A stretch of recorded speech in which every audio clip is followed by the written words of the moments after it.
ಒಳ ಮೀಸಲಾತಿ ಬಗ್ಗೆ ಮಾದಿಗ ಸಮುದಾಯ ಉಗ್ರ ಪ್ರತಿಭಟನೆ. ಮನವಿ ಕೂಡಲು ಚಿತ್ರದುರ್ಗ ಜಿಲ್ಲಾಧಿಕಾರಿ ವೆಂಕಟೇಶ್ ನಾಪತ್ತೆ. ಗಂಟೆಗಳ ಕಾಲ ಬರದ ಜಿಲ್ಲಾಧಿಕಾರಿ ವೆಂಕಟೇಶ್. ನೂಕಲು ನುಗ್ಗಿನಲ್ಲಿ ಜನಸಮೂಹ, ಪೊಲೀಸ್ ಲೆಕ್ಕಿಸದೆ ಹೋರಾಟ. ಜಿಲ್ಲಾಧಿಕಾರಿಗಳಿಗೆ ಧಿಕ್ಕಾರ, ಮಾದಿಗ ಸಮುದಾಯದ ಕೂಗು. ಒಳ ಮೀಸಲಾತಿ ಜಾರಿಗೊಳಿಸಬೇಕೆಂದು ಮಾದಿಗ ಸಮುದಾಯ ಬೃಹತ್ ಪ್ರತಿಭಟನೆ ನಡೆಸಿ ಜಿಲ್ಲಾಧಿಕಾರಿ ಕಚೇರಿಗೆ ಮುತ್ತಿಗೆ. ನಗರದ ಜಿಲ್ಲಾಧಿಕಾರಿ ಸರ್ಕಲ್ ಬಳಿ ಶಾಂತಿಯುತವಾಗಿ ನಡೆಯುತ್ತಿದ್ದ ಪ್ರತಿಭಟನೆ. ಡಿಸಿ ಬರದ ಹಿನ್ನೆಲೆ ಉಗ್ರವಾದ ಸ್ವರೂಪ ಪಡೆದ ಪ್ರತಿಭಟನೆ. ಬ್ಯಾರಿಗೇಡ್ ತಳ್ಳಿ ಹಾಕಿ ಡಿಸಿ ಕಚೇರಿಗೆ ಮುತ್ತಿಗೆ. ಪೊಲೀಸರು ಮತ್ತು ಪ್ರತಿಭಟನಾಕಾರರ ನಡುವೆ ಜಟಾಪಟಿ. ಪ್ರತಿಭಟನಾಕಾರರು ಸರ್ಕಾರದ ವಿರುದ್ಧ ತಮ್ಮ ಆಕ್ರೋಶ. ಕಾಂಗ್ರೆಸ್ ಸರ್ಕಾರ ಒಳ ಮೀಸಲಾತಿ ಮಾಡುತ್ತೇವೆ ಎಂದು ಸುಳ್ಳು ಭರವಸೆ. 35 ವರ್ಷಗಳ ಕಾಲ ಮಾದಿಗ ಸಮುದಾಯ ಪ್ರತಿಭಟಿಸಿದೆ. ಕಾಂಗ್ರೆಸ್ ಸರ್ಕಾರ ಜನರಿಗೆ ಮೋಸ ಮಾಡುತ್ತಾ ಬಂದಿದೆ. ಆಗಸ್ಟ್ ತಿಂಗಳಲ್ಲಿ ಒಳ ಮೀಸಲಾತಿ ಜಾರಿಗೊಳಿಸದಿದ್ರೆ ಇನ್ನು ಉಗ್ರ ಹೋರಾಟ. ವರದಿ ಹರೀಶ್ ನಾಯಕನಹಟ್ಟಿ.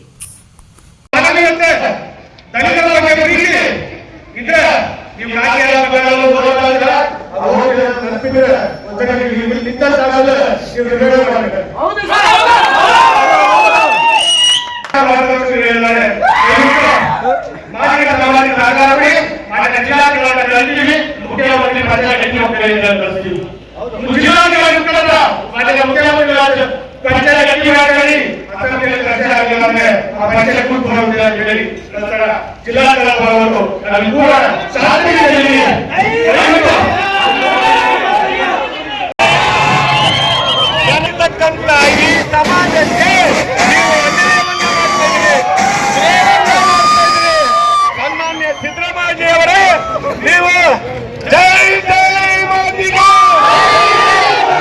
ಜೈ ಮಾದಿಗ, ಜೈ ಮಾದಿಗ. ಸಿದ್ದರಾಮಯ್ಯವರೇ, ನೀವು ಅತಿ ಈ ಸಮಾಜಕ್ಕೆ ನೀವು ಅಹಿಂದ ವರ್ಗದ ನಾಯಕ ಅಂತ ಹೇಳ್ತೀರಿ. ಸಂವಿಧಾನ ಇಲ್ಲದೆ ಇದ್ರೆ ನಾನು ಮುಖ್ಯಮಂತ್ರಿ ಆಗ್ತಿರ್ಲಿಲ್ಲ ಅಂತಕ್ಕಂಥ ಮಾತನ್ನ ನೀವು ಹಲವು ಬಾರಿ ಹೇಳ್ತೀರಿ. ಶೋಷಿತ ವರ್ಗ, ದಲಿತರಿಗೆ, ಬಡವರಿಗೆ ನ್ಯಾಯವನ್ನು ಒದಗಿಸಿಕೊಟ್ಟಕ್ಕಂಥ ಒಂದು ಧೈರ್ಯ ತಾಳ್ಮೆ ನಿಮ್ಮಲ್ಲಿ ಇಲ್ಲಲ್ರಿ ಮಾನ್ಯ ಸಿದ್ದರಾಮಯ್ಯವರೇ. ನೀವು ಬೇಕಂತ ಹೇಳಿ ನಂತರದಲ್ಲಿ ನಾವು ಉಗ್ರವಾದ ಈ ಸಾಂಕೇತಿಕವಾಗಿ ಒಂದು ಮೆರವಣಿಗೆಯನ್ನು ಮಾಡಿದ್ದೇವೆ.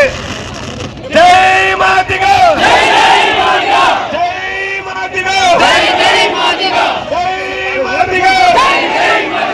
ನಮ್ಮ ಹೋರಾಟ, ನಮ್ಮ ಹೋರಾಟ, ನಮ್ಮ ಹೋರಾಟ. ದಯವಿಟ್ಟು ಕೂತ್ಕೊಳ್ಳಿ. ಅರ್ಜೆಂಟ್ ಇಲ್ಲ, ಅರ್ಜೆಂಟ್ ಏನಿಲ್ಲ. ದಯವಿಟ್ಟು ಎಲ್ಲೆಲ್ಲಿ ಅಲ್ಲ ಕೂತ್ಕೊಂಡ್ರಿ, ಎಲ್ಲೆಲ್ಲಿ ಅಲ್ಲ ಕೂತ್ಕೊಂಡ್ರಿ. ಏನು ಅರ್ಜೆಂಟ್ ಇಲ್ಲ, ದಯವಿಟ್ಟು ಕೂತ್ಕೊಳ್ಳಿ. ಕಾಂಗ್ರೆಸ್ ಸರ್ಕಾರಕ್ಕೆ